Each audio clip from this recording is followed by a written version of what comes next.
Jó napot kívánok a kedves nézőknek! Ebben a műsorban már beszélgetünk nagyon sok mindenről, ami kötődik a turisztikához, és szerkesztőnknek most az jutott eszébe, hogy beszélhetnénk a folyóinkról, illetve a folyóink partjairól is, hiszen a víz mindenféleképpen a turisztika egyik legfontosabb eszköze.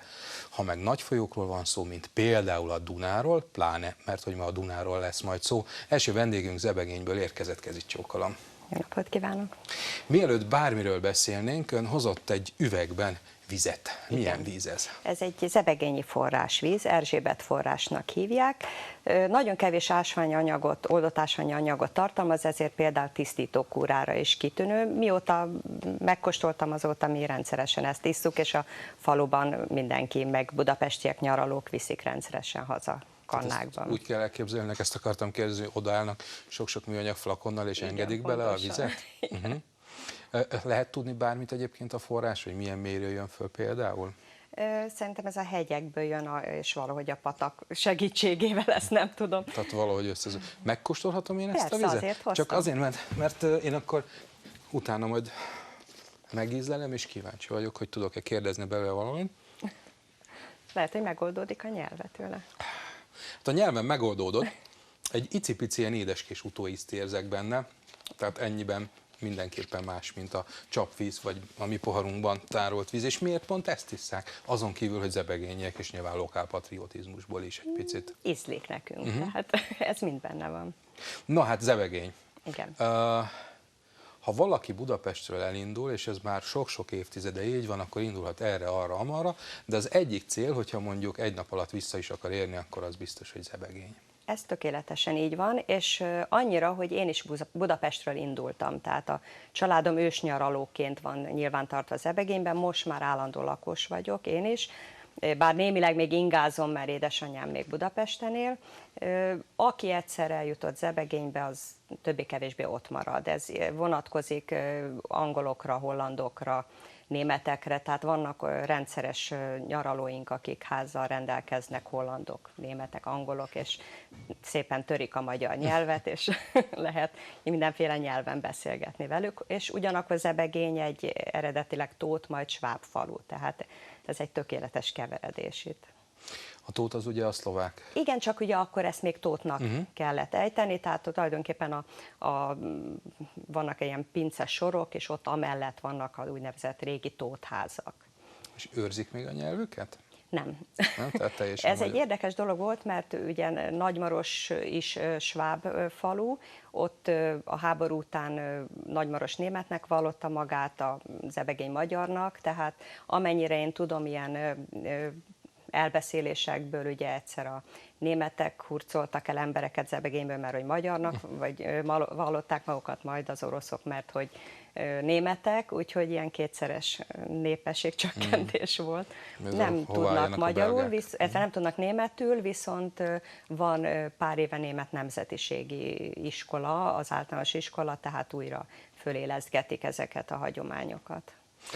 Kicsit helyezzük el földrajzilag, tehát ha valaki nem annyira ismeri a Dunakanyar környékét, ugye elindulunk Budapestről, Pesti azért oldalon. Pestet mondom, mert ez egy olyan hely, amit akárhol lakunk, nyilván mindenki tudja, hol van a főváros, tehát elindulunk Budapestről, merre kell menni és hogyan érünk oda. Tehát a nyugatiból érdemes mondjuk vonattal, vagy a 2-es úton Vác, és Vácon után Verőcel, Kismaros, Nagymaros, Tehát ez körülbelül akkor egy 40 perces út lehet Pestre? Hát 45-50 perc, autóval, vonattal is olyan 1 órán belül lehet oda megjárni az utat. Ugye ez a történelmi vasútvonal, hiszen ha jól tudom, akkor ugye Budapest-Vác volt az első magyarországi vasútunk.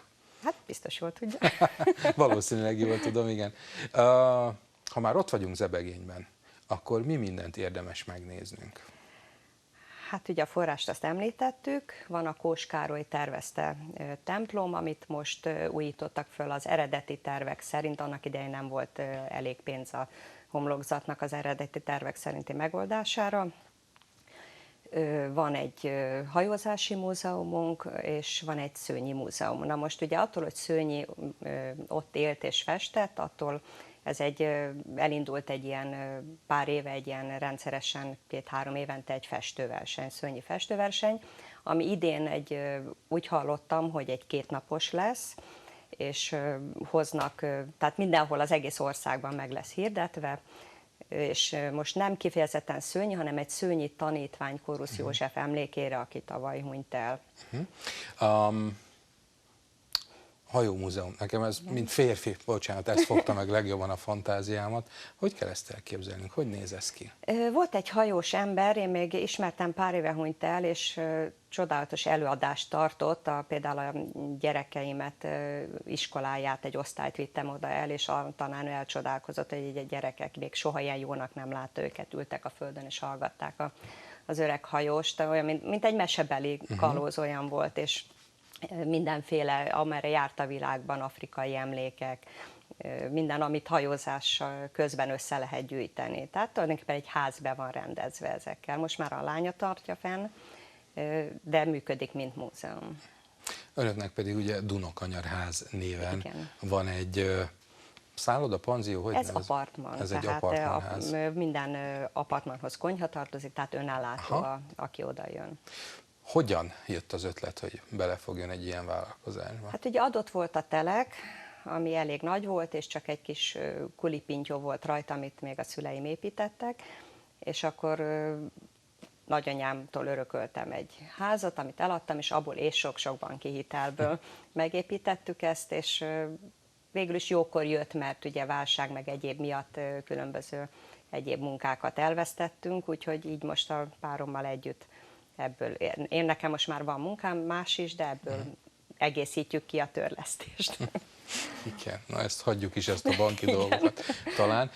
Viszont beszéljünk arról egy pár szót, hogy hogyan néz ki. Tehát ugye említett, hogy egy kulipintyóból lett egy apartman. Hát a kulipintyó még ott van, még összeomlás szélén áll, és lett ez a ház. Ez egy kétszintes épület, pontosan a teraszról és a erkélyről a Dunára lehet látni, de hát nem közvetlenül a Dunaparton vagyunk, hanem magasabban, tehát jobbra-balra a Dunakanyar. Közben Igen, hát ez a kaptunk egy képet is a bejárattól van, kollégáktól. jobbra-balra lehet látni a Dunát, és ugye van a földszinti rész, és igen, ez a kilátás, és van a két emeleti apartman, azok kis erkélyekkel. Nagyon szép.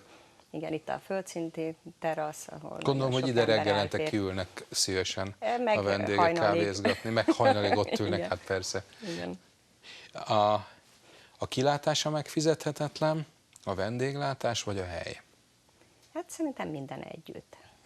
Tehát egy olyan, én magam is a szememet pihentetem, mikor kiülök a teraszra, tehát sokkal szebb, jobban látok hétfőn mondjuk, hogyha egész hétvégén a túlpartot nézem. Kik keresik egyébként? Van egy törzs vendégkörük. Hát egy éve vagyunk nyitva, tehát a tavalyi év volt. Volt már talán egy, aki visszatérő, de mindenki azt mondta, hogy majd jön, mert ez olyan élmény. Általában még ilyen 2-3, maximum 4 napra jönnek az emberek, majd remélem később lesz hosszabb idője is. Hát gondolom ehhez majd változni kell egy kicsit a gazdasági helyzetnek is, mert mostanában egyre inkább ezek a hosszú hétvégék kezdenek el működni. Igen, meg gondolom szerencsés is. dolog ez a üdülési csekk, mert ugye ezt Magyarországon használják fel az emberek, és nálunk majdnem mindenki üdülési csekkel fizet. Ha ez nem lenne, akkor valószínűleg nem jönnének nyaralni. Lehet-e önök előtt például horgászni a Dunában? Hát gondolom, már megfelelő engedélyek beszerzésével lehet.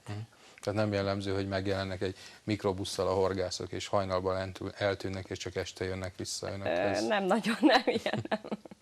Inkább kik szoktak, családok menni, esetleg üzletemberek? Inkább párok, meg egy-két cég tartott olyat, hogy ilyen csapatépítő. Meg nagyobb családok tudnak, mert ugye itt kiveheti egy mondjuk 10 fős család is, akik otthon nem tudnának hol összegyűlni mondjuk karácsonykor. Van egy honlapjuk például, amin tudják magukat hírelni. Igen, azon hirdetjük magunkat, meg egy pár ilyen szálláskereső. Akkor mondjuk el a honlapnak a címét, itt van rá most lehetőség. Hát dunakanyarház.hu, ez a kanyarház, ez sokáig gondoltam, hogy mi szerint találjam a nevet, és hát ugye miután a telek is egy mélyút kanyarjában áll, és akkor meg Dunakanyar, és akkor minden kanyart vet az emberek élete, mert olyan jól érzik itt magukat. Hova lehet önöktől kirajzani? Tehát ugye az ebegényi nevezetességekről már beszéltünk, de mi van még ott a környéken? Hát vannak kis vonatok a környékbeli helyeken, most már Szobon is működik egy ideje, akkor Párkányban, ami hivatalosan Sturovó, ott van termálvízű strand, akkor onnan át lehet menni a nem kicsi, a Mária Valéria hídon a Esztergomba. Látnivalók, ugye Esztergom Dunakanyar. milyen messze van egyébként? Hát szerintem egy körbe legyen fél óra, 3,1 óra autóval mondjuk. És Visegrád? Nagymarostól megy komp rendszeresen, tehát autós komp, azzal át lehet menni, illetve hát ott Zebegénynél egy kis személyszállító hajó jár át a túlpartra, akik így strandolni szeretnek, ott délelőtt érdemes, a mi oldalunkon inkább délután. Most már nincs olyan strandélet, mint az én gyerekkoromban volt, mert ugye elterjedt, hogy a Dunavize az szennyezett, de hát nem erről van szó, hanem hát nincs gondolom pénz a strand fenntartására. Mert hogy itt Zebegényben volt Duna parti strand régen? Még most is ott vannak a nyomai, de régen voltak bóják elhelyezve, tehát öltözők, WC-k, büfé, ilyesmi is volt. Hát ebből most már csak az van meg, hogy van egy zuhanyozó, ahol le lehet zuhanyozni, meg némi maradvány annak, hogy itt lehetett kifeküdni. De azért a falu népe időnként összefog és rendbe teszi. Tehát a falusiak járnak oda, illetve van egy gyönyörű kis sziget, és ha éppen nincs árvíz, akkor hétvégén teli van, tehát olyan mesebeli, hogy így szinte csak emberek látszanak, és a föld ki se látszik. Oda át lehet úszni, aki nagyon bátor, illetve csónakkal. Sok ilyen ladik van, amivel átjárnak? Nagyon sok embernek van a faluban, ott a Dunaparton van is egy ilyen csónaktározó, és ami nekem személyes élményem, hogy volt, hogy lementünk a Dunapartra, és mondjuk elkiáltottuk magunkat, hogy Feri, ha arra nem reagált senki, akkor Karcsi, és akkor valaki átjött csónakkal, Jati vagytok, gyertek, és akkor átvitt a szigetre. Nagyon ravaszak voltak. De hát már mindenkit ismertünk, úgyhogy előbb-utóbb eltaláltuk a nevet. Milyen volt ott a víz? Ugye említette, hogy gyerekkorában nagyon sokat fürdőztek arra felé, tehát egy hirtelen mélyülő, vagy egy homokos, vagy egy kavicsos? A túloldal, a Pilismaróti az homokosabb, ez kicsit kövesebb. Úgyhogy elég erős a sodrása, mert ugye ott jön a Duna, tehát azért mondom, hogy átúszni a szigetre, én 2-szer úsztam át eddig, mert már nem is akarok többet átúszni. Vissza sokkal többször, mert ott gyakorlatilag a sziget végén az ember ráfeküdt a Dunára, és kiért, igen. Még egy fontos dolog, ami minden helyen lényeges, ahol turizmussal foglalkoznak, ez pedig a vendéglátás. Van-e Zebegényben és környéken olyan étterem, ahol most nem kell nevet mondani, nem akar, de ahol lehet megállni és lehet egy jót étkezni? Van, azon kívül házhoz szállításra is van lehetőség, akár étlap szerint is, nincs emelt ár, tehát ugyanannyira, mintha elmegy oda abba a másik szomszéd faluba, ahol a maga a vendéglő van, de Zebegényben is van azt hiszem 2 hely, ahol kompletten lehet ebédelni, illetve hamburger, virsli, ilyesmi, cukrászdák, van egy nagyon jó háziréteses bolt, ami hétvégén van nyitva. Úgyhogy azért úgy törekszünk az ellátásra. Tehát ha valaki elmegy önökhöz a Dunakanyarházba, és mondjuk éhen. nem akar főzőcskézni, akkor tud rendelni, akár oda is igen. házhoz.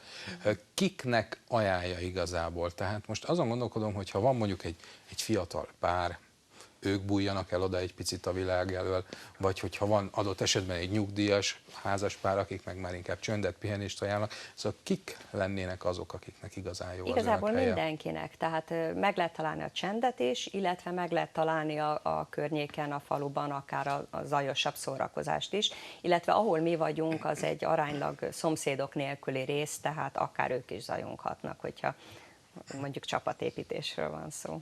És a Dunapart ott Zebegény környékén felfedezhető, tehát lejárható, végig sétálható? Bicikliút is van, tehát tulajdonképpen Váctól van bicikliút, és a bicikliút többnyire a Dunapart környékén megy, tehát lehet biciklizni és sétálni is. A Vác egyébként milyen messze van önöktől? Jaj, most megfogott 20 kilométer. Tehát elérhető közelségben van, Persze. hogyha mondjuk valaki Zebegénybe megy, mert azon gondolkozom, ugye említette, hogy 2-3-4 napra mennek. Nyilván a környékbeli vagy a zebegényi nevezetességekhez azért azt mondom, hogy egy jó hosszú nap. De hogyha onnan én elindulok kirándulgatni, mert például Igen. Vác megint megér egy napot, és ezek szerint a 20 kilométer, Persze. akkor oda is lehet érni.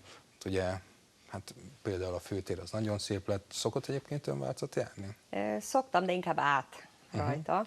De ott van például Nagymaros, ami szintén gyönyörű, és onnan is van mit megnézni. Régi templomot, régi iskolát, milyen szép, akkor ugye lehet tudni, hogy Kittenberger Kálmán ott élt, úgyhogy kedvenc írom, Fekete István is írt róla, mert meglátogatta, úgyhogy minden van a környéken, lehet nevezetességeket, megnézni valókat találni. Szokott lenni a környéken, például Nagymaroson vannak ilyen nagyobb kirakódóvásárok, azok nagyon egész országból jönnek oda, mindent lehet találni, tehát nem csak ócska műanyag dolgokat, sőt. Aztán pont ugye ebben a műsorban láttam azokat, amiket én is ismerek, tehát Nagybörzsön, Árpád-kori templom, úgyhogy oda is el szoktunk mi is járni augusztus 20-án például, mert akkor nyitják meg. Mennyire befogadóak az ebegények? Tehát ugye említette, hogy ön például budapesti, de már zebegényi lakos. Én Jász vagyok, nálunk azt szokták mondani, ha valaki még csak 30 éve lakik ott, akkor az még ilyen, hát még elég véleményes, hogy Gyütmente vagy Jász. Nagyon befogadóak, tehát én azt látom, hogy ahogy említettem is, hogy teljesen nemzetközi is, tehát rengeteg a betelepülő, rengeteg a nyaraló, és majdnem mindenkit ismer már mindenkit. Ön szeret ott lakni? Vagy azért lakik ott, mert ott volt telek? Hát így kezdődött, de nagyon szeretek ott lakni. Mennyiben más egy budapesti élet, meg mennyiben más egy zebegényi élet? Ön ugye itt is, ott is, tehát tud mesélni arról, hogy miben változott az élete, mióta vidéki állampolgárrá változott. Sokkal több az ember ismerőse, tehát bárkivel szóba tudok elegyedni, hogyha olyan kedvem van, de félre is tudok vonulni, hogyha nincs kedvem hozzá. Szóval akkor jó ott élni. Nagyon jó. Hát akkor nagyon szépen köszönöm, hogy bejött ma hozzánk, és Nagyon akkor szívesen. sok sikert kívánok, vagy mit mondjak, sok vendéget, vagy az, hogy ne legyen gond soha a bankokkal most 2000. Ezt mind. Jó, akkor ezt Elhetetlen mind vagyok. kívánom önnek. Köszönöm Köszönöm szépen. szépen, hogy eljött.